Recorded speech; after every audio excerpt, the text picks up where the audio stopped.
Bienvenue à notre nouveau rendez-vous souper gourmand italien chez soi, organisé par la Chambre de commerce italienne au Canada et initié par Voyage Vin Italie. Je m'appelle Guénaël Revel, je suis auteur d'ouvrages dans le monde du vin et porte-parole de certaines appellations italiennes.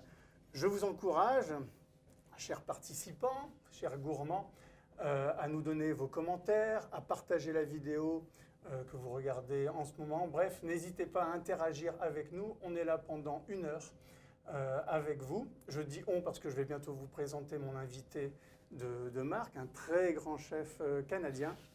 Et avant de vous le présenter, je tiens à remercier nos partenaires, les partenaires de la région d'Émilie-Romagne. Tout d'abord, justement, la région d'Émilie-Romagne, l'APT Emilia-Romagna, c'est-à-dire l'agence pour le tourisme d'Émilie-Romagne, l'Unione Camere d'Emilia-Romagna, ça ce sont les chambres de commerce d'Émilie-Romagne, et puis l'Enoteca Regionale d'Émilie-Romagne, l'Énothèque de la région d'Émilie-Romagne. Au cours de cet événement, nous avons également des partenaires propres au Canada, propres au Québec, ceux qui nous suivent depuis maintenant plusieurs mois.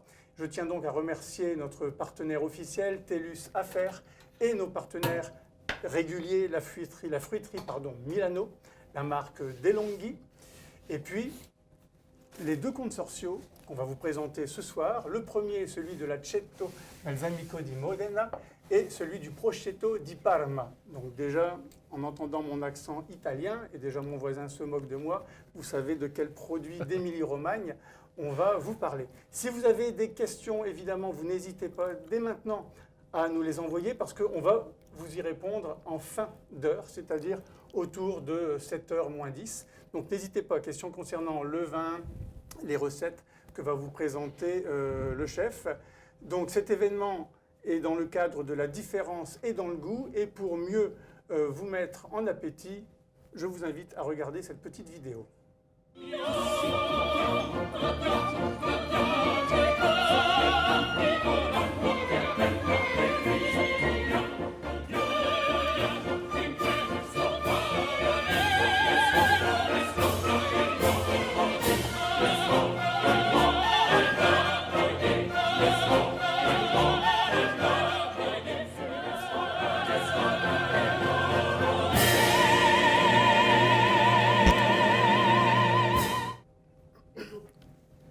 De retour, j'espère que ces quelques images vous ont plu. Donc la différence est bien dans le goût, True Italian Taste. Ce soir, on est en Émilie-Romagne, on va vous présenter 2 recettes. 2 recettes avec des produits typiquement émiliens-romagniens, j'ai envie de dire en français, des appellations qu'on appelle d'origine contrôlée, DOC. La première, ce sera donc l'Aceto. La deuxième DOC, ce sera le jambon de Parme, Prosciutto di Parma. Et enfin, on va vous parler évidemment du fromage phare de la région, ce qu'on appelle le Parmigiano Reggiano. À mes côtés, un chef. Et quel chef? Pasquale Vari. Bonsoir Pasquale. Bonsoir. On se connaît un peu, mais on doit se vous voyer. Alors on va se vous voyer durant toute la soirée. Est-ce que je dois présenter Pasquale Vari? On m'a dit oui, tu es obligé. Alors je sais que vous le connaissez tous, parce que Pasquale Vari aujourd'hui est un peu le représentant italien finalement au Québec. Mais Pasquale, je dois vous présenter tel qu'on me l'a recommandé. Alors ça va être long, parce qu'il est encore jeune, mais son expérience, je peux vous dire que... Donc, né en Italie, Pasquale Vari occupe depuis 1995 un poste de chef enseignant ici même, où nous tournons à l'Institut de tourisme d'hôtellerie du Québec, qu'on appelle l'ITHQ. 25 ans cette année. 25, ah ben, vous ne les faites pas. Oui. 25 ans. Enseignement, oui. Donc ça conserve. Au cours de votre carrière, vous avez remporté de nombreux prix et récompenses. Je pense notamment à la médaille d'or au concours prix d'excellence Relais Château. C'était en 1991 et c'était au Canada. En 2003, vous êtes devenu le chef expert pour le Québec dans l'analyse des professions de cuisinier et cuisinière pour le Sceau Rouge Canada. Oui. Pour l'instant, je ne me suis pas trompé. En mai 2012, vous avez remporté le prix Renaud Cyr dans la catégorie chef formateur. Et couronné chef cuisinier national de l'année par ses pairs, par la profession en 2013. des années d'expérience, bien entendu, en France, en Oui. Italie, au Canada, dans d'autres pays qu'on ne nous citerons pas. Et puis surtout, depuis 2009, vous êtes consultant culinaire pour les activités de restauration de la Chambre de commerce italienne Oui. au Canada. Et puis, bien sûr, pour l'émission Les Chefs, que tout le monde connaît au Québec, puisque vous y êtes juge depuis 2010. Oui, Pour effectivement. l'instant, je ne me suis pas trompé, sauf que dans le CV qu'on m'a remis, il y a une grosse absence, et je suis obligé d'en parler, parce que, Pasquale, c'est à cause de vous que le protocole, lors de la visite du prince Charles et de Kate Middleton il y a quelques années, maintenant il y a presque 9 ans, a été dérangé. Effectivement. Et Ouais. pourquoi il a été dérangé? C'est à cause de vous. Pas moi et mes deux collègues, Jean-Louis Timis et Yves Petit, les trois ont été nommés par le THQ de donner un cours de cuisine au prince Charles et son épouse, Kate Middleton. Et au tout début, c'était supposé durer uniquement 40 minutes. Et on a dit prince Charles. Mais Ouais. c'est pas Charles. Ouais. Charles, c'est le papa de C'est l'époux. c'est Prince de Kate. William. C'est William. Voilà, c'est ouais. William. C'est William, merci. On connaît nos Oui. classiques. Et là, finalement, après 40 minutes, ils aimaient tellement la cuisine, et aussi nous autres, là, ils nous adoraient, moi, Jean-Louis et Yves Petit, qu'ils voulaient passer la soirée avec nous. Et finalement, après 1h15, le protocole a comme non, c'est beau, c'est assez. En fait, ils Parce devaient qu'on- rester une demi-heure et ils sont restés 1h30. c'est ça? Oui. Et le premier ministre du Québec, qui les attendait pour le souper, a dû attendre. Donc, c'était à cause de nous. Non, mais ça, c'est une bonne carte de visite. Hein. Oui. Alors, Pasquale, ce soir, on est en Émilie-Romagne. Oui. C'est le grenier. Hein. C'est le grenier de la gastronomie C'est le top. italienne et des produits. C'est le top des tops. Pas seulement l'Émilie-Romagne, il y a des produits qui sont exceptionnels, mais aussi l'Émilie-Romagne a toujours été la région que toutes les autres régions d'Italie, ils étaient jaloux. Par sa gastronomie, par sa façon de faire, la façon de faire des pâtes et tout, les produits de base, les braisés, des viandes braisées. Un petit peu comme en France, la Bourgogne et Lyon. On visite la France par exception. Il ne faut pas négliger, on va visiter Lyon Oui, c'est vrai. et la On pense souvent que Bourgogne. c'est Paris, mais en fait, c'est Lyon, la Non. capitale gastronomique. Et en Italie, c'est pas Rome, c'est pas Milan, mais c'est Emilia-Romagna. Et curieusement, et c'est toujours des petites villes, parce que l'Émilie-Romagne, pour vous, chers auditeurs, c'est une région qui est plutôt basée au nord hein, de l'Italie. On est au nord de la Toscane, au sud de la Lombardie et de la Vénétie. Et c'est une région, en fait, qui va presque traverser toute l'Italie, Oui. d'ouest en est, depuis Piacenza jusqu'à Rimini, entre les Apennins et ce qu'on appelle le Pô. Et en fait, c'est grâce aux Apennins, ces petites Alpes et le fleuve le Pô, que cette région est devenue à la fois agriculturelle et viticulturelle. Oui, des produits d'exception, des produits maraîchers de haute qualité, même le riz. On retrouve aussi le riz en Émilie-Romagne et qui fait en sorte qu'aujourd'hui, à chaque fois que je suis en Italie, un petit détour est obligé en Émilie-Romagne. Bon. Mais ce soir, on ne va pas parler de riz, parce que vous Non. allez nous parler de pasta. Oui. On va voir ça plus tard. Mais d'abord, je vais vous demander de me présenter les 3 produits DOC, IGP et DOP. Oui. Alors, on dit DOP ou DOC, hein, c'est selon la communauté européenne. Vous allez d'abord me présenter l'Aceto Balsamico di Modena IGP. Oui, IGP. D'accord. Je présente la bouteille à nos auditeurs. Voilà cette petite bouteille. Ça, c'est disponible auprès de nos partenaires. Hein. Notamment si vous allez à la fruiterie Milano sur le boulevard Saint-Laurent à Montréal, vous allez trouver donc ce vinaigre balsamique de Modène IGP. Ensuite, vous allez nous présenter le prosciutto di Parma. Oui, On en a un énorme exemplaire ici. j'ai un morceau ici Mais aussi. Voilà. On a ici une merveilleuse... Alors, c'est une fesse, c'est une cuisse. La fesse, elle était là autrefois. Hein. Ça, c'est DOP, Voilà. IGP, et IGP. le Parmigiano Reggiano et DOP. Parmigiano. Alors, on va commencer par peut-être nous parler de ça. Bien, le vinaigre balsamique, je vais le prendre, Ouais. si tu permets. Bref, typique de la région de Modena ou Reggio Emilia. C'est les deux endroits où on peut fabriquer le vinaigre balsamique. Ils existent, le DOP, mais celui-ci qui est le GOP est celui qui est beaucoup plus accessible à tout le monde. Un, au niveau du prix, et aussi, on peut le mettre partout là. Donc, une fois qu'il y a l'identification IGP, ça veut dire qu'il vient de mou de raisin provenant de la région. Issu des raisins de la région. C'est certifié qu'il vient de la région et donc c'est une garantie, une sorte de garantie que c'est un produit de l'Émilie-Romagne, du Trebbiano. Oui, celui-ci a un petit peu de caramel. Oui, il a été vieilli un tout petit peu. Et dans vos salades, pour déglacer un foie de veau, même en ce moment, c'est la période des courges. On fait un potage de courges à la maison, arroser un petit peu sur une crème glacée à la vanille. Voilà. Nos options sont illimitées sur une marinade, un carpaccio aussi. Donc, moi, j'en mets partout. Et c'est indispensable chez nous, une bouteille de vinaigre balsamique IGP. Qu'est-ce qu'il faut regarder, ce petit seau ici? C'est ça qui garantit. On va le montrer bien à la caméra si elle peut. C'est un petit seau qui est jaune et bleu. Voilà ici. Donc voilà, ça c'est un seau. Si vous ne voyez pas en fait ce seau-là sur une étiquette qui prétend vous vendre un vinaigre balsamique de Modène, ben, en fait c'est un faux. Ouais. C'est obligatoire. Il ne vient pas de l'Émilie-Romagne. Voilà. C'est peut-être quelque chose qui était fait en Italie, qui porte le nom du vinaigre balsamique, ou peut-être même fait en Amérique du Nord. Mais une fois qu'il y a le seau, c'est que ça vous garantit que ça vient de l'Émilie-Romagne. Et vous allez être surpris que vous allez voir que le prix n'est pas vraiment cher. C'est presque comparable. C'est ça, c'est que là on est autour d'une vingtaine de dollars. Oh, même pas. Parfait. Donc ça, lui, vous allez l'utiliser justement pour l'entrée. Ouais, sur l'entrée. On va en parler un petit peu plus tard. Et l'entrée, je vais utiliser le prosciutto de Parme et encore un produit d'exception de la région de Parme. Pourquoi? Ben, c'est le choix de cochon, c'est la façon que les cochons ont été élevés, le poids de chaque fesse et ensuite la recette et la façon de faire raffiner, sécher le produit. Et il n'y a que du sel, il n'y a que du poivre. C'est-à-dire que c'est cru?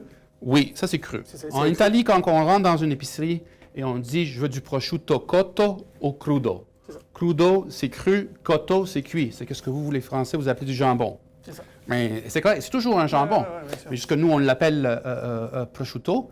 Et c'est cru, mais il n'y a pas de salpette, il n'y a pas des produits pour conserver, des conservants. C'est vraiment naturel. Et vous allez constater que si jamais vous voulez faire une dégustation à la maison ou même en charcuterie, essayez le vrai et essayez d'autres prosciutto qui sont peut-être faits ailleurs. Vous allez voir qu'ils sont moins salés. Parce qu'on met moins de sel et la période d'affinage est beaucoup plus longue. Donc, d'autres compagnies mettent beaucoup de sel et le produit est prêt plus rapidement. Donc, ça fait un prosciutto qui est salé. Et ça, vous allez le déguster sur une entrée très originale. On va en parler après parce que c'est un carpaccio, mais c'est un carpaccio de fruits. Enfin, il va vous en parler juste après. Ça, après. Mais avant ça, j'aimerais, parce que là, vous nous présentiez quand même. Alors là, on a un quart de meule. Hein. Oui, ça, c'est un quart de meule de Parmigiano Reggiano, qui, pour les Italiens, c'est le king des fromages. Et on dit Parmigiano Reggiano court. Il n'y a pas de différentes variétés, ce n'est pas des variétés de parmesan, c'est une seule. Il y a différents affinages, 18 mois, 24 mois, 36 mois. C'est le vieillissement dans les caves, qui sont des banques d'ailleurs. Mais malheureusement, en Amérique du Nord, à cause de l'anglais ou le français, on entend parmesan ou les parmesans, c'est faux. Il n'y a qu'un seul produit et c'est du Parmigiano Reggiano. Il est produit dans 5 territoires, 4 territoires qui se retrouvent en Émilie-Romagne et la 5e territoire se retrouve en Lombardie, qui est Mantova.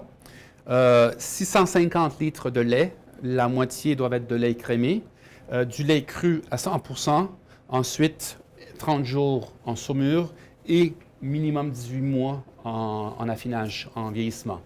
Et une meule comme ça peut coûter environ 900 à 1000 $ canadiens. C'est ça. Et la même chose, hein, le seau est toujours apposé. Oui. Les meules, elles sont numérotées. Oui. Voilà. Et donc, on le voit ici, c'est marqué Reggiano Parmigiano. Et là, ici, il y avait le numéro de référence de cette meule. Si vous voulez avoir des détails sur tous les produits qu'on va vous présenter ce soir, mais également sur le tourisme en Émilie-Romagne, il y a un site pour ça qui est idéal. C'est vraiment pour les richesses gastronomiques et viticoles. Voyage Vin Italie, Wine and Travel Italie. L'adresse s'affiche en ce moment à l'écran. N'hésitez pas à aller consulter ce site internet pour l'Émilie-Romagne, mais également pour l'Italie en général. C'est vraiment un must. Et moi, pour les gens à la maison, achetez toujours du Parmigiano Reggiano où on voit la croûte. Si on ne voit pas la croûte, ne l'achetez jamais râpé. C'est comme un vin sans bouchon. On le retourne. On veut le bouchon, on veut l'étiquette. Et c'est un saut de garantie. Et c'est pour ça que dans des bons restaurants, on vient et on le râpe tel quel à table pour dire, écoute, ça c'est du Parmigiano Reggiano que je vous mets dans l'assiette et vous allez vous régaler avec votre plat. Parfait. Alors, moi, Pasquale, je vais vous présenter certains vins de la région parce que L'Émilie-Romagne, comme l'a dit Pasquale, c'est une région qui curieusement est beaucoup plus connue pour ces choses, on va dire, solides que liquides. C'est un peu paradoxal. Et pourtant, c'est ça qui est incroyable, c'est que l'Émilie-Romagne a été la première région viticole italienne à avoir une DOCG pour un vin blanc. Et le vin blanc, c'est ce qu'on appelle l'Albana di Romagna. Voilà. Je présente la bouteille de ce soir. Donc, c'est ce qu'on appelle, c'est la maison Romeo, Albana di Romagna. C'est une DOCG, millésime 2018. Bien entendu, c'est disponible ici au Québec dans les succursales du Monopole, à la SAQ. Et ce qui est incroyable, c'est que ce genre de vin-là, c'est une DOCG. Des DOCG, aujourd'hui, il y en a un petit peu plus de 80 seulement dans l'Italie viticole. C'est considéré comme la Rolls-Royce, comme un peu les Kings, comme disait tout à l'heure Pasquale. Or, ce vin-là, on pourrait penser que c'est très cher, mais il ne c'est même pas 20 $. Celui-ci, si je me souviens bien, il est autour de 16 $. Donc, vin blanc, on va le présenter avec Pasquale dans quelques instants. Et moi, au cours de la soirée, lorsque Pasquale présentera le plat principal de pâtes, je vous présenterai ce vin de retour à la SAQ, ce qu'on appelle le Noturno 2017. Ici, on est sur une DOC. DOC, donc c'est comme pour tout à l'heure, on a vu le fromage ou alors les vinaigres ou bien le jambon. C'est déposé, c'est contrôlé, c'est ce qu'on appelle un Romagna Sangiovese. Donc c'est du Sangiovese. Peut-être que vous connaissez plus le Sangiovese d'autres régions en Italie, mais sachez qu'il y en a également en Émilie-Romagne. Vous allez voir qu'il est un petit peu plus fin, plus élégant que d'autres Sangiovese en Italie, qui sont par moments un petit peu plus riches. Donc retenez, c'est la maison Dreidonia, Noturno 2017, également disponible à la SAQ à 20,55 $. C'est parti, Pasquale, la première recette, quelle est-elle? Bon, on a des produits d'exception et la première recette, c'est une recette qui vraiment va mettre en valeur les produits au maximum. Sans trop les masquer, sans trop les toucher. C'est vraiment à l'état nature. Ouais. Tandis que la deuxième recette, c'est une recette de tortelli all'erbette, une recette typique de... Tortelli all'erbette. Et non pas tortellini? Non, tortellini, c'est à Bologne, Ouais. ou toujours en Émilie-Romagne, Ouais, qu'on souvent dans des bouillons, c'est ça. tortellini brodo. Mais ce soir, c'est des tortelli un peu en forme de ravioli, mais le vrai nom est tortelli all'erbette, en voulant dire aux herbes. D'accord. Aux herbes, aux verdures. Et c'est une farce maigre que je vais vous montrer plus tard comment la faire, et aussi comment faire la pâte fraîche. Et aussi comment surtout laminer et faire vos propres raviolis. Parfait. Donc, on va commencer avec la recette du carpaccio de poire.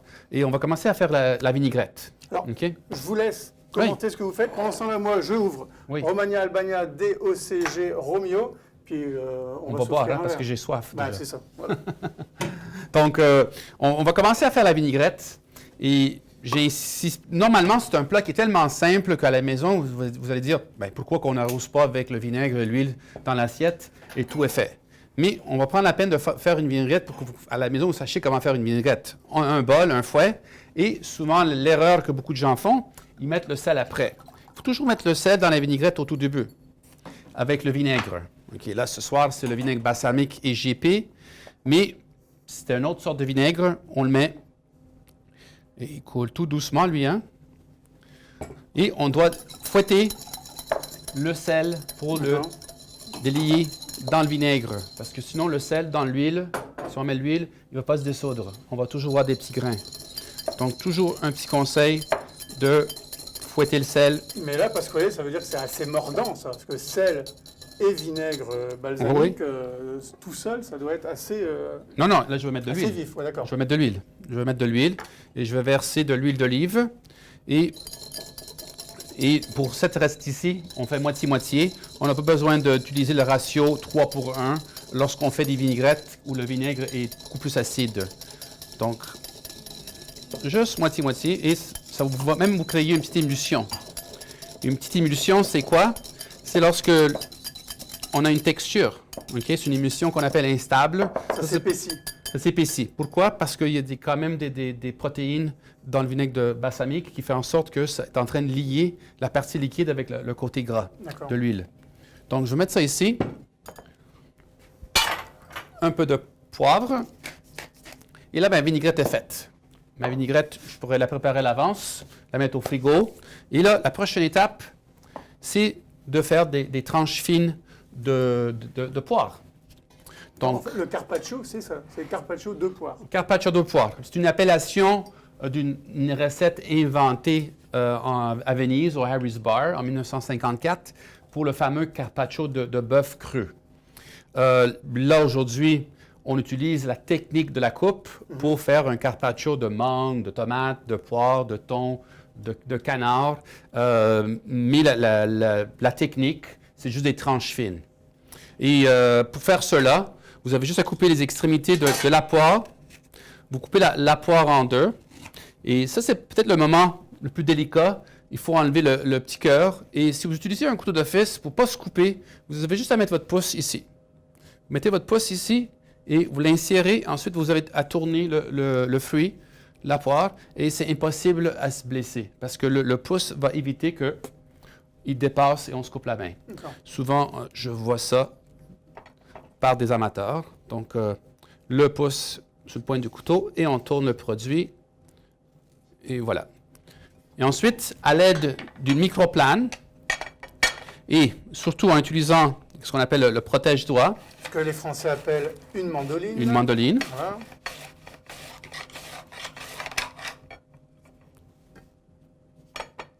Et on y va.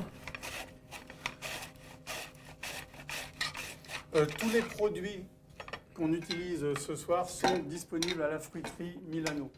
Qui, comme le dit son nom, même les poires sont disponibles à la fruiterie Milano. Ce n'est pas seulement le Parmigiano ou alors le prosciutto di Parma. Hein. Donc, l'épaisseur qu'on cherche, c'est vraiment fin, fin, fin. Et ensuite, on n'a qu'à déposer nos poires. Et là, on peut être créatif. Hein? Chez vous, vous laissez aller l'imagination. Moi, je vais essayer de faire quelque chose qui est plutôt carré. Okay? L'assiette est ronde, donc là, je vais aller chercher quelque chose à l'intérieur qui est carré. C'est des fantaisies, ça dépend comment je me lève, et comment j'ai envie de dresser, et ce soir, c'est ça. Donc en fait, c'est poire, prosciutto et le vinaigre, c'est vraiment le... Et la vinaigrette, et vous allez constater que grâce à la texture du vinaigre et l'émulsion, on a quand même une sauce qui est assez épaisse ici. Donc, je vais juste en mettre quelques gouttes ici, comme ça. Et là, le petit moment magique. Le voilà. Le prosciutto di Parma. OK? Et tout à l'heure, je ne l'ai pas spécifié. Lorsque vous l'achetez, le prosciutto di Parma, exigez qu'il soit hyper mince. S'ils ne sont pas capables de le trancher mince, vous changez d'endroit. Ce n'est pas une bonne charcuterie, là. Et si vous voyez qu'il vous enlève le gras, ça aussi, vous changez de la place. Non, ça se mange. Le gras se mange. C'est l'idéal. Ah oui.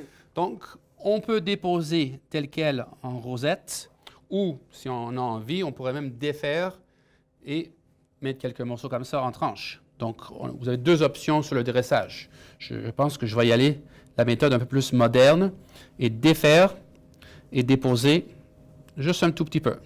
Donc ça va vous donner une très jolie entrée qui est frais,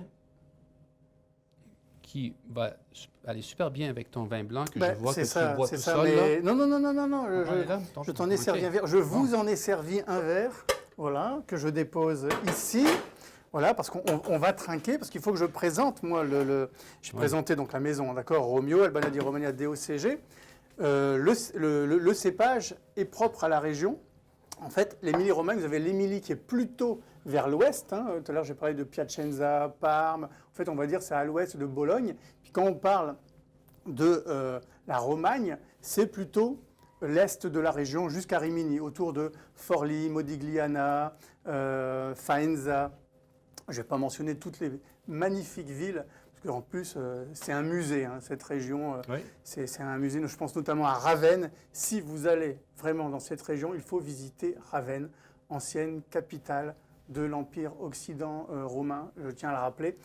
En fait, en gros, dès qu'on parle de Lambrusco, ce soir on n'a pas de Lambrusco, mais c'est plutôt le côté ouest de l'Émilie-Romagne, c'est l'Émilie. Et dès qu'on passe à l'Albana et en Sangiovese de ce soir, on est dans ce qu'on appelle la Romagna. Alors, ici, Albana, je t'offre un verre. Je peux-tu finir l'assiette avant? Ah, vas-y. 2 secondes. Je le finis. Merci. Après, on va prendre une gorgée. Donc là, j'ai mis le prosciutto. Il a quelques feuilles de roquette ou La ragoula. la C'est ce qu'on rucola, oui, Ouais. la rucola. Ou, si on veut, même des fois à la maison, je mets des feuilles de persil plat Oui. ou des ciboulettes, juste pour donner un petit peu de verdure. Persil plat, c'est ce qu'on appelle le persil italien. Oui, mais c'est une fausse appellation. Le Ouais. vrai nom, c'est persil plat. D'accord. Mais il y a quelqu'un qui, un jour, il a mis persil italien sur la pancarte. Ouais, c'est un Italien qui a fait ça. Peut-être pas, là, je ne sais Eh. pas, mais, Eh. mais c'est une fausse appellation. Et là, l'assiette est presque finie. Donc, encore un peu de vinaigrette, si vous voulez faire comme ils font dans des grands restaurants. Juste un tout petit peu autour comme ça. Pas beaucoup. OK? Et là, c'est fini. Lorsqu'on reçoit, vous pouvez évidemment trancher le prosciutto, vous le faites trancher à l'avance. Ça, c'est fait. La vinaigrette, elle peut être faite à l'avance. Ça, c'est fait. Vous pouvez trancher la poire à l'avance et la mettre dans un récipient au frigo, enveloppé. Et à la fin, il vous reste juste le dressage, le montage. Et lorsqu'on dresse pour 4, pour 6 ou pour 8 personnes, on fait toujours une étape à la fois. Donc, on fait les poires d'abord, ensuite la vinaigrette, après le prosciutto et on finit avec la roquette. Alors, Donc là, je suis prêt à déguster. à trinquer. Alors, Oui. pourquoi j'ai choisi cette Albana? Parce que, justement, le cépage ici, il est jeune, c'est un 2018. Donc, on va avoir de la vivacité, c'est normal. Mais c'est un cépage qui, très vite, développe des petites notes de fruits jaunes, un côté exotique. Et c'est un cépage qui est assez gras. Et pourquoi ça se marie magnifiquement avec ce genre de recette? Parce que vous avez à la fois le gras du prosciutto, donc du jambon, qui va très bien se combiner avec la texture du vin. Et comme le disait tout à l'heure Pasquale, on a un vinaigre balsamique, on a du sel, on a la salaison même du jambon. Et donc le sel de cette recette va venir un petit peu trancher, casser l'acidité un peu mordante de l'Albana jeune. Donc n'hésitez pas, ce vin, Albana di Romagna DOCG 2018 de Romeo, avec la recette. Tout ça, ça va être affiché sur le site en ce moment, sur la vidéo. Vous consultez régulièrement le site de la Chambre de commerce italienne au Canada. Les recettes seront là, puis vous pouvez partager, revisionner la vidéo. N'hésitez pas. Idéal, ce vin blanc-là. Donc là, on est vraiment sur une recette de terroir, sur une recette régionale. Et on passe à la deuxième. Attends, j'ai d'autres choses. Ah bon? S'il vous en reste Ah, demain, ouais, mais là, s'il vous en reste... il nous reste du temps déjà. Oh, donc attends. ça va. Je reviens. S'il vous reste du prosciutto tranché et la vinaigrette, le lendemain, quoi mieux que de se faire un sandwich avec le prosciutto à l'intérieur et aussi la vinaigrette sur le pain. Donc, n'ayez pas peur de mettre un peu de vinaigrette dans le pain. C'est ce qu'on appelle en italien le panino. OK? Malheureusement, au Québec, ou pas juste au Québec, dans l'ensemble de l'Amérique du Nord, on dit panini. Panini, c'est au pluriel. C'est un panino, des panini. Oui, Voilà. et on dit je veux un panini, c'est faux. Mais on ne dit pas un aceto, des acetti. Acetti au pluriel. Ah si, on le dit aussi? Aceto. Un aceto Ah ok, balsamico. parfait, parfait. Un aceto, des acetti balsamico. Mais bref, un sandwich le lendemain, choisissez votre pain, du bon pain frais, prosciutto, vinaigre balsamique, à midi, une vraie délice. Parfait. Donc le message est passé. Mais en même temps, je doute qu'il en reste le lendemain. Mais bon, ça c'est un avis personnel. Parce qu'allez, on passe à la deuxième recette Oui, de la soirée. Donc c'est un plat de pâtes. un plat de pâtes. Parce que l'Émilie-Romagne, et je sais que tu vas le dire, elle est très connue à l'ouest pour ses tortellini. Oui. Mais par contre, à l'est, donc dès qu'on s'en va vers l'Adriatique, pour les pâtes dont tu vas parler maintenant. Oui, c'est des pâtes farcies. Et l'Emilia-Romagne est connue pour tortellini, C'est ça? tortelli, pour des capellacci, les lasagnes, les tagliatelles. À Bologne, il y a même un musée avec les tagliatelles, avec une règle qui dit voici la dimension. Ne dépassez pas la dimension pour faire ces tagliatelles, parce qu'ils sont comme ça au niveau des traditions. Ah, c'est Et bien. là, je vais vous partager une tradition typique de la région de Parme. À l'intérieur de l'Emilia-Romagne, il y a le territoire de Parme qui font les tortelli all'erbette. Et c'est hyper facile. La ricotta, du fromage ricotta. Toujours tout ça disponible, Fruiterie Milano sur Saint-Laurent à Montréal. Par contre, lorsque vous achetez de la ricotta en pot, parce qu'on peut l'acheter en morceaux et ils vont vous découper un morceau. Ouais. Mais si vous l'achetez en pot, le niveau d'humidité est très élevé. La veille, vous allez le mettre dans un contenant et la faire égoutter On 24 heures. Donc, On filtre. la faire filtrer, égoutter. Donc, la ricotta. Ensuite, mes fameuses légumes, l'herbe été. LBT. Et là-dedans, j'ai mis de la bétacarde et des épinards. Mais d'une façon traditionnelle, en Émilie-Romagne, on met aussi des feuilles d'ortie. Mhm. OK. Ensuite, l'élément fétiche de l'Émilie-Romagne, du Parmigiano Reggiano. Et au niveau assaisonnement, Là, excuse-moi, parce qu'au niveau des proportions là, oui, de chacun de ces éléments. moitié verdure, moitié ricotta. Ouais. Et ensuite, la moitié de... Donc un tiers, plutôt. Oui. Un tiers, un tiers, un tiers. Ben, le Parmigiano, un peu moins que ça. Ah oui? Oui, un peu moins. C'est vraiment... Il faut la ricotta, quoi. Pour la ricotta, la même quantité de verdure Ouais. et Parmigiano, la moitié, si D'accord. on se base sur la ricotta. Ensuite, du poivre noir. Et ça, n'ayez pas peur d'en mettre. Et l'autre élément essentiel, c'est la noix de muscade. OK? Noix de muscade oui. fraîchement râpée. Dans certains endroits, ils vont même mettre des anis citron. Oui. Un petit peu d'anis citron. Moi, j'aime ça. Chez nous, ils aiment moins ça. Dernièrement, j'en mets un peu moins. Chez Donc, nous. Chez nous, à la maison. Ah, à la chez maison, nous. d'accord. Au Québec. Donc, on mélange le tout. Et ça ici, c'est ce qu'on appelle en italien une farce maigre.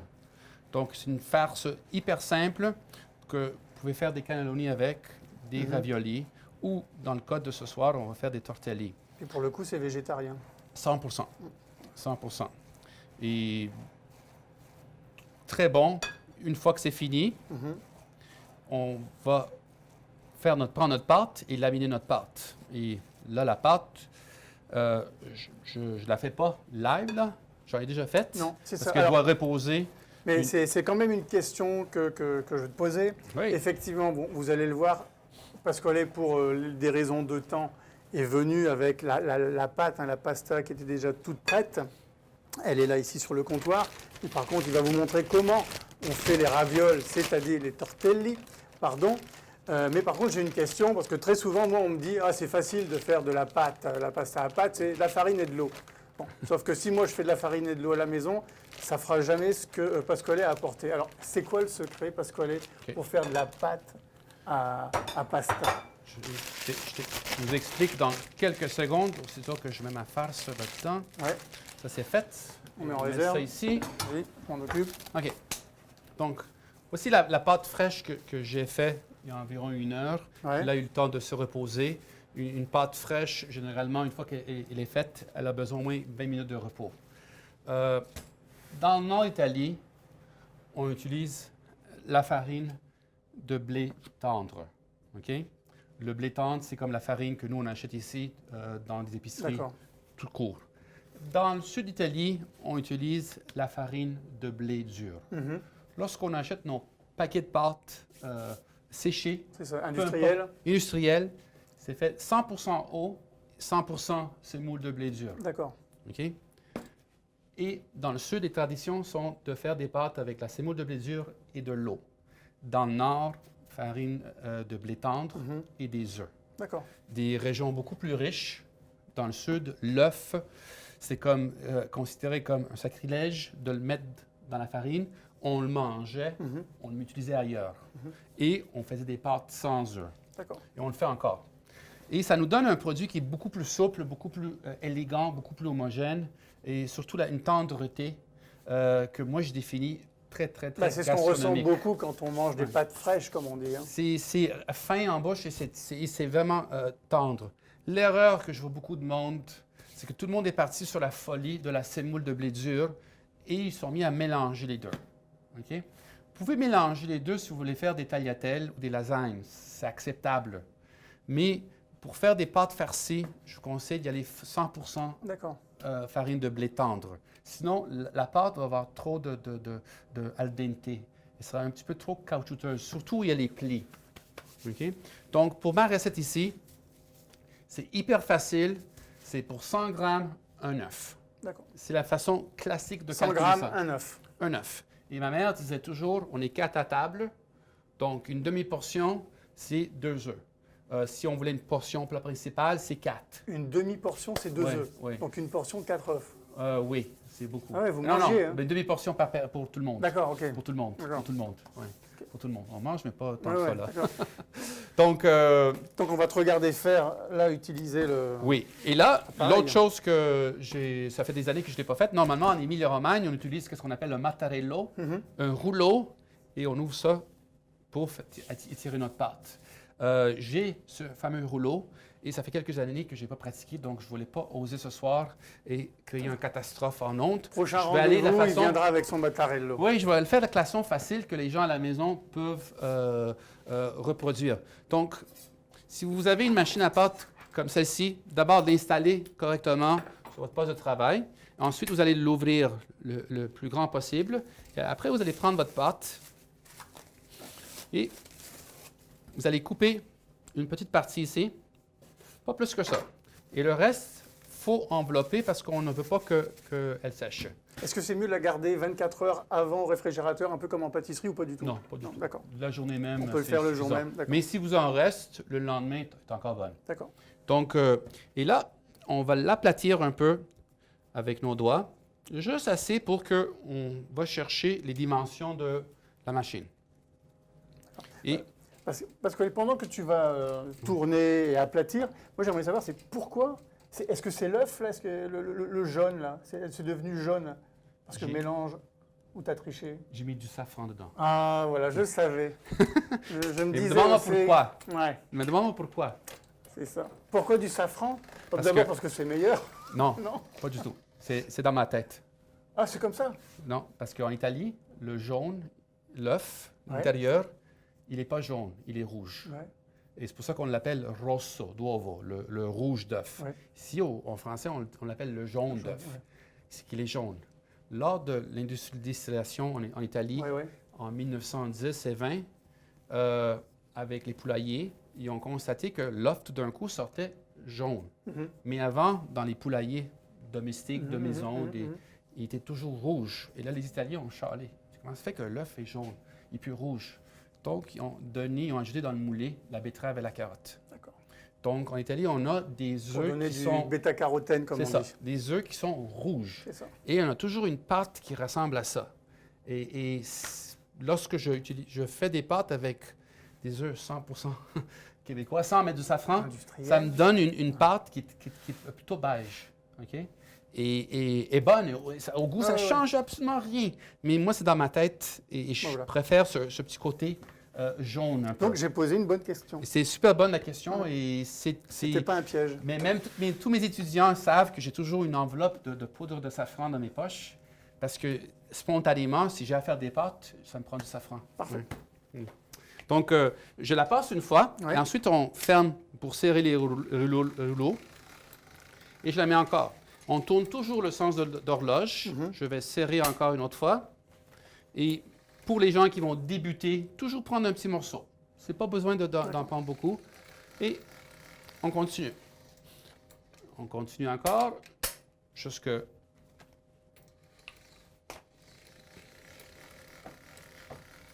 Et là, je suis presque rendu à la fin. Là, je suis rendu à la fin. Mhm. OK?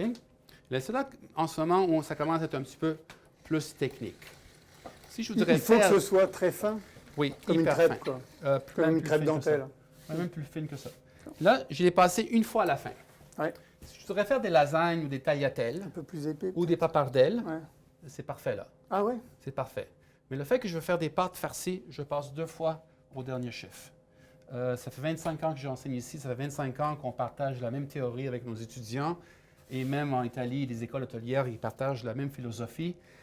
Pour ces machines ici, Mhm. c'est le meilleur conseil. Donc, c'est le meilleur conseil que je pourrais donner aux gens à la maison. Ma grand-mère, qui utilisait le mattarello, pas besoin de lui dire ça, elle savait au toucher. Donc, je vais passer une deuxième fois.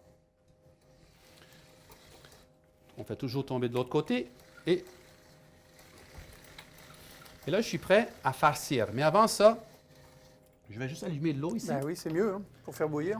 Et Mais attends, moi, je vois que tu as préparé un beurre, là. Hein. oui, c'est juste du beurre. C'est juste du beurre fondu. Et ça, c'est une petite surprise Ouais. qu'on va garder pour la fin parce que c'est ça que je suis certain que ça va choquer le monde à la maison. Pas choquer, mais ils vont dire qu'est-ce qu'il vient de faire là? Tu vas parler de beurre à un breton d'origine, donc t'inquiète pas, moi tu vas pas me choquer, tu me réjouis. Toi non, toi je le sais. Tu me réjouis.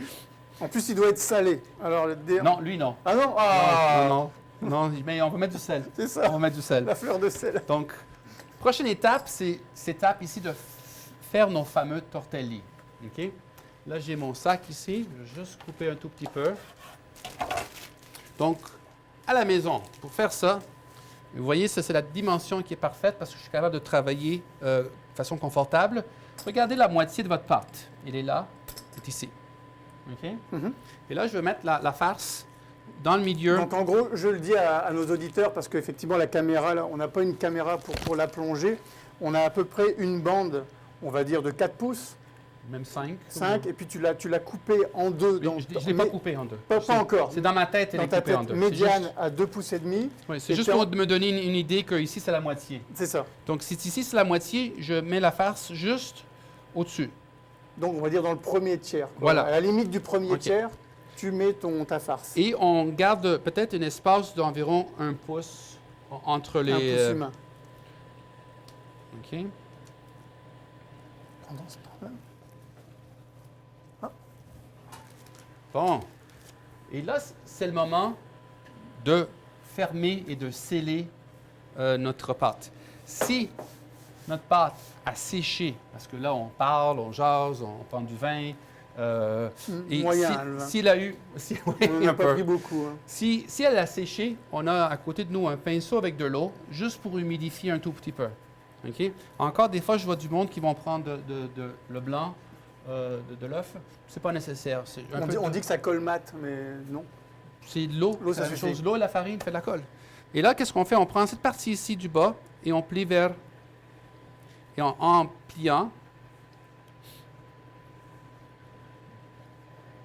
Je suis en train de déguster ta pâte ah, fraîche et effectivement l'aspect safrané, tu goûtes. c'est vraiment délicieux. Hein. C'est bon. Hein. OK, on va juste augmenter l'intensité ici.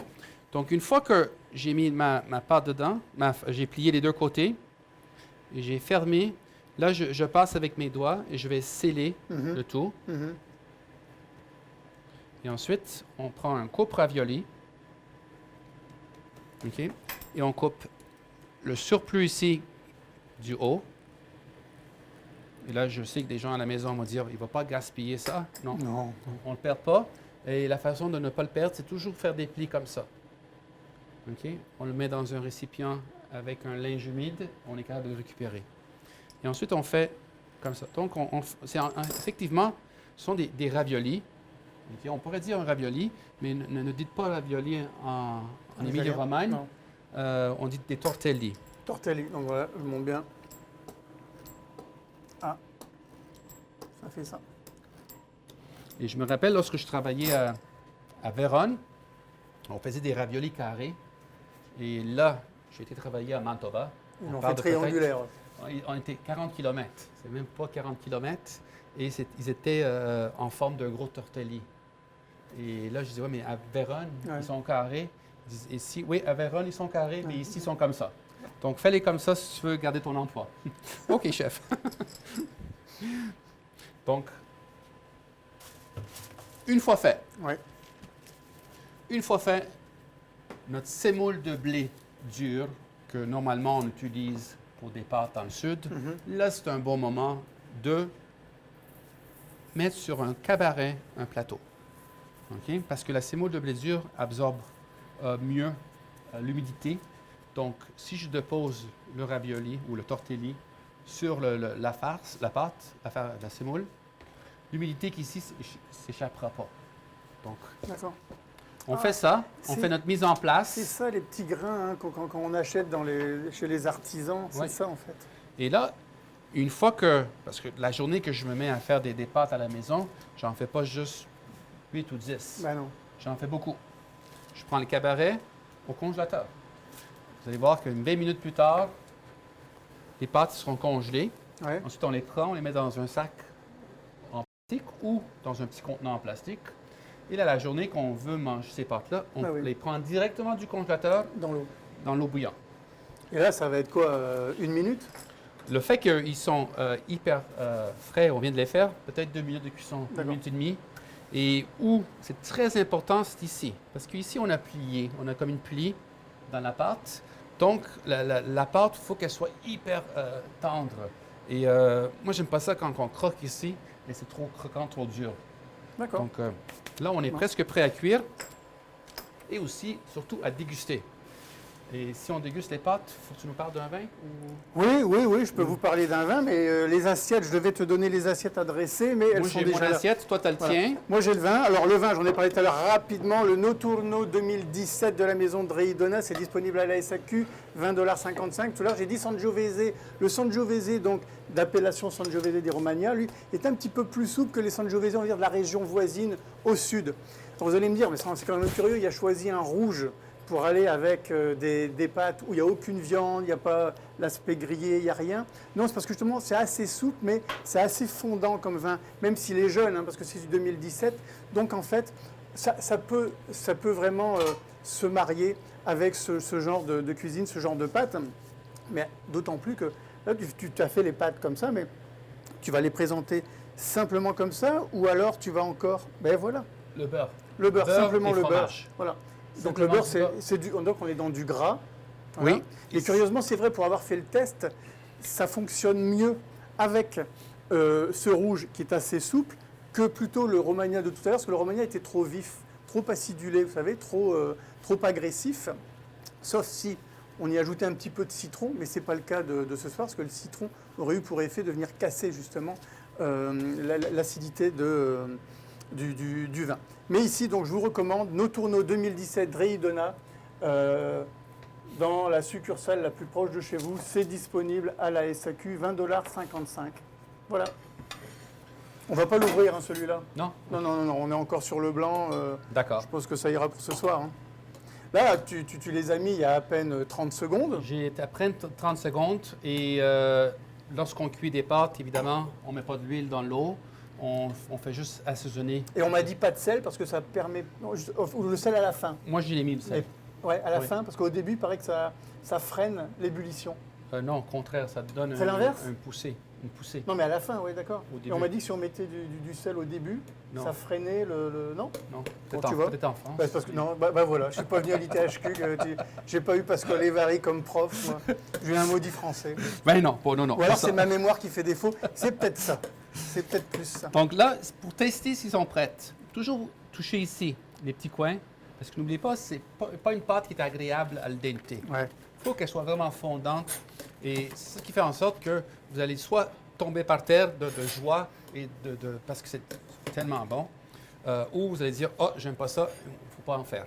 Donc, une fois qu'ils sont prêtes, on les enlève à l'aide d'un araignée. On les dépose sur un papier. Je vais te donner pour toi si tu veux. Voilà. OK. Parfait, merci. Et ensuite, ça, c'est la partie vraiment que beaucoup de gens vont peut-être trouver ça un petit peu, pas choquant, mais bizarre. C'est pour le dressage. Et moi, je me rappelle, j'avais 18 ans, 17 ans. Je suis allé travailler dans le nord d'Italie.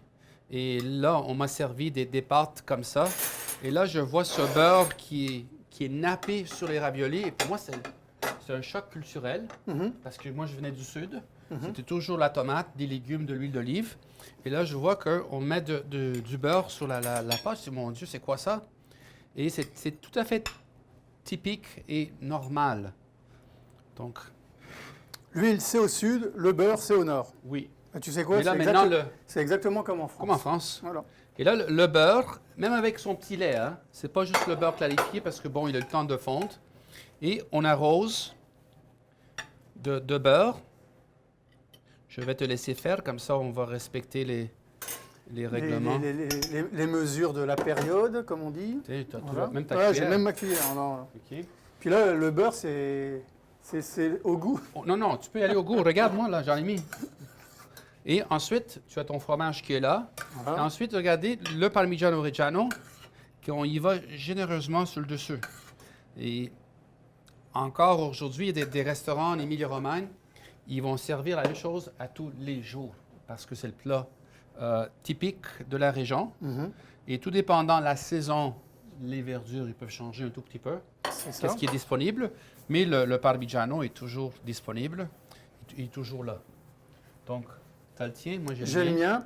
Si vous avez des questions, hein, surtout vous les posez en ce moment en direct, on va y répondre dans quelques instants. En gros, dans 5-10 minutes, on répondra à toutes les questions. Questions vin, questions gastronomie, ce que vous voulez. Là, en attendant, afin de vous donner l'envie de voyager, et pourquoi pas d'aller en Émilie-Romagne, on va vous diffuser une petite capsule touristique de Tours Chanteclair, et j'espère que ça va vous faire envie d'aller en Italie quand les frontières, elles ne sont pas fermées les frontières, mais quand disons ce sera plus facile de voyager. À tout de suite.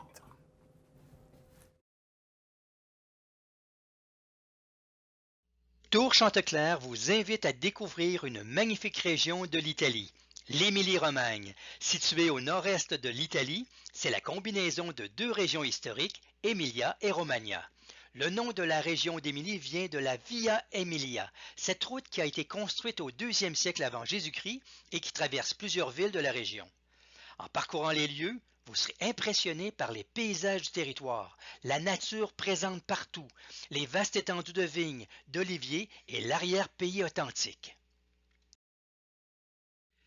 Vous visiterez des villes historiques, des villes chargées d'histoire et de monuments, mais aussi des rues piétonnes, des arcades, des belles galeries d'art et ses musées, des villes avec des ambiances agréables, des cafés animés, des marchés colorés.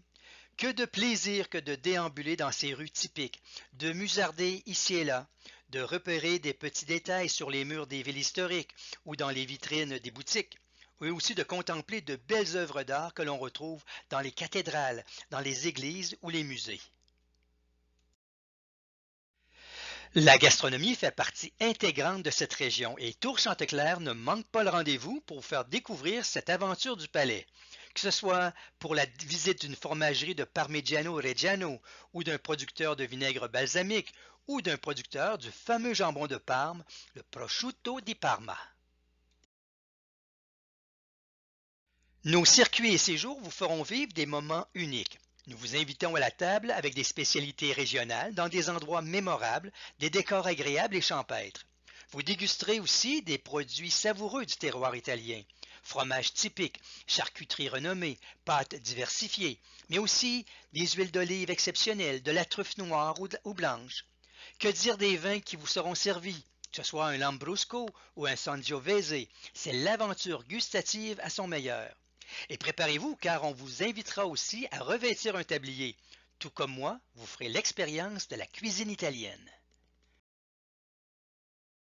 Et ce n'est qu'une petite partie de tout le potentiel touristique que vous pourrez vivre sur nos circuits et séjours en Émilie-Romagne. Je vous invite donc à découvrir nos départs offerts pour 2021 et sachez que les tarifs seront disponibles dès octobre 2020.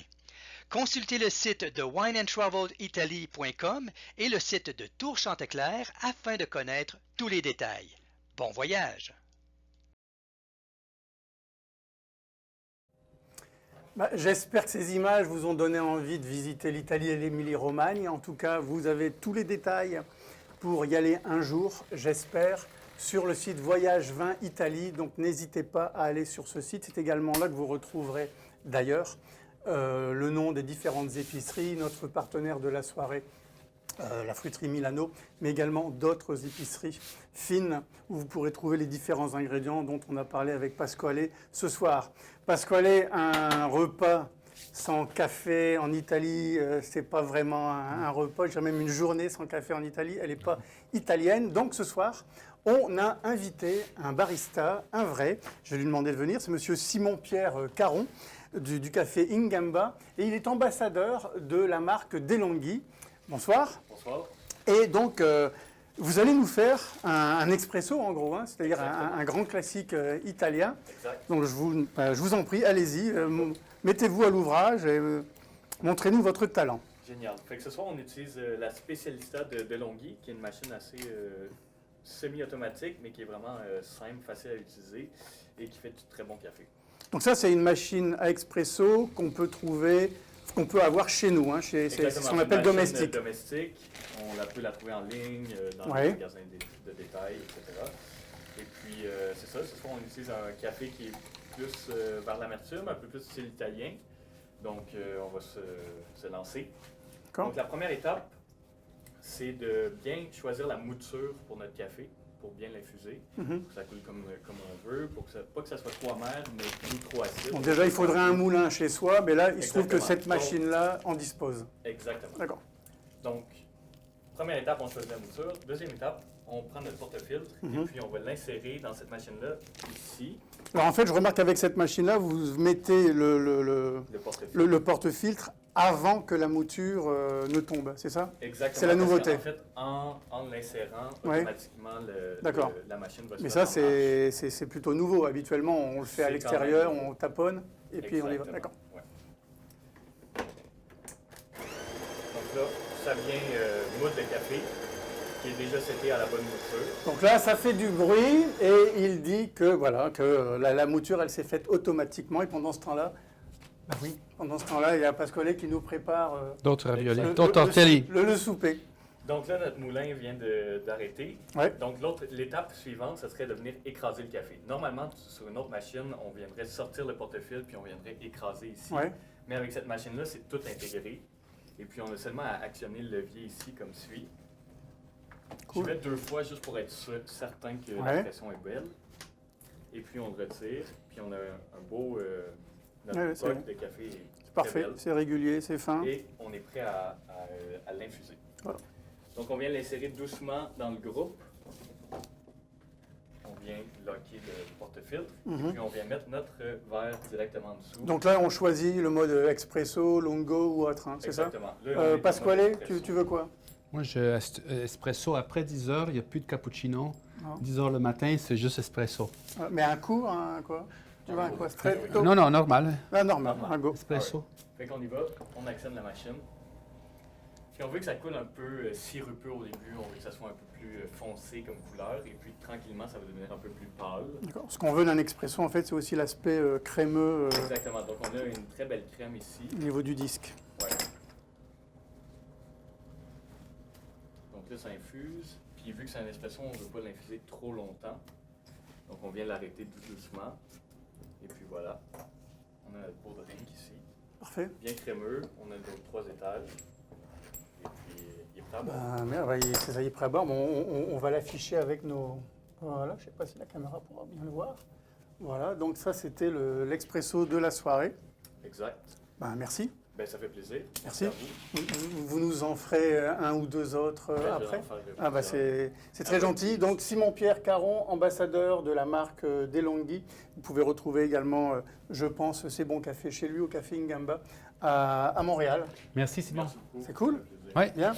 Alors, j'espère qu'on vous a donné envie déjà d'aller visiter l'Émilie-Romagne. Et puis que Pasquale vous a donné envie de cuisiner un peu chez vous. Peut-être que même, d'ailleurs, je le sais, puisqu'on a vu défiler les choses sur Internet, il y en a qui ont cuisiné en même temps à la maison. Et on a reçu des questions. Je vais en mentionner 2 là. Pour Pasquale, première question. Bon, par quelle charcuterie remplacer le prosciutto di Parma ou le prosciutto tout court? Moi, je dirais... Par un jambon blanc de Paris. Non, non, le prosciutto San Daniele, si on voudrait. Ouais. C'est un autre C'est la prosciutto. même région d'ailleurs. Non, Non? San Daniele, c'est dans C'est le pas à nord. côté? Dans C'est le nord. Lombardie? Dans le nord, dans le Piémont? Friuli. Ah oui, Dans Frioul. le- Ah oui, donc c'est du plutôt de la Vénétie Oh oui. plutôt. D'accord. Oui. Ou sinon, encore, c'est pour des gens qui... peut-être du speck. Ah oui. Ou la bresaola aussi. La bresaola, c'est une excellente charcuterie qui vient de la Lombardie, Oui, du nord oui. d'Italie. Excellente, très raffinée. Et là, j'ai mentionné des produits qui viennent du nord parce qu'ils se ressemblent. Dans le nord, les charcuteries ont beaucoup plus de finesse, ont beaucoup plus d'élégance. Dans le sud, sont beaucoup plus des charcuteries, des saucissons piquants, beaucoup plus agressifs, beaucoup moins raffinés. D'accord. Ouais. Alors, aussi, l'autre question, à quel endroit trouver les produits? Bon, alors, je l'ai mentionné au cours de toute la soirée, bien entendu, chez notre partenaire, la fruiterie Milano. Mais si vous allez sur le site Vivre à l'Italienne, Wine and Travel, vous allez trouver une liste des épiceries fines, pas seulement à Montréal, mais dans tout le Québec. Donc, n'hésitez pas à aller consulter ce site Internet. Il est apparu lors de la soirée sur votre écran. J'espère que vous avez apprécié ces 2 recettes, les recettes de Pasquale. Un concours. Et puis oui, voilà, Le concours. J'allais y venir, il y a un concours. J'espère que vous avez bien suivi au niveau du café, parce que si vous participez aux 3 événements de ce mois de septembre, ici, organisés par la Chambre de commerce italienne, vous allez avoir la chance de gagner une machine expresso, une machine à café de la maison Delonghi. Donc, si vous souhaitez réaliser un expresso à la maison, comme on l'a fait ce soir, ben c'est le moment. Il suffit simplement de partager la vidéo de la soirée. Il y aura un tirage au sort qui va être fait début octobre, et la Chambre de commerce italienne au Canada vous appellera, vous contactera pour vous dire qui va gagner. C'est un tirage au sort, donc n'hésitez pas à partager la vidéo de ce soir. Il n'y a plus de questions qui sont arrivées en ligne. J'espère que c'est une soirée qui vous a plu. On remercie bien entendu notre partenaire TELUS Affaires, les partenaires la fruiterie Milano. Aujourd'hui, les 2 consortiaux, celui du vinaigre balsamique de Modène, IGP, je ne me suis pas trompé, ainsi que celui du prosciutto di Parma. Tout ça, ça apparaît en ce moment sur l'écran. J'espère que c'est une soirée qui vous a plu. Un grand merci, Pasquale. Merci. Et puis, je suis certain qu'on va avoir l'occasion de repartager ensemble. Avec plaisir. Ce genre d'heure très agréable. Donc, avec du bon vin, la bonne nourriture, voilà. Moi, ça m'appelle, ça. Voilà, c'est là. Ton verre est là. Regardez, on n'a pas beaucoup bu. Il vide. On va pouvoir le finir. Donc, à la vôtre, à la maison. Et puis, je dis toujours Forza Italia. Je ne sais pas si on peut le dire. Oui. Oui, quand même. Donc, à la prochaine. N'oubliez pas, on a un rendez-vous dans à peine 10 jours. Je serai avec le chef du Richemont et je pense que je vais vous parler de la Calabre. Pour le coup, là, je serai dans le sud ma région de l'Italie. Ouais. À bientôt.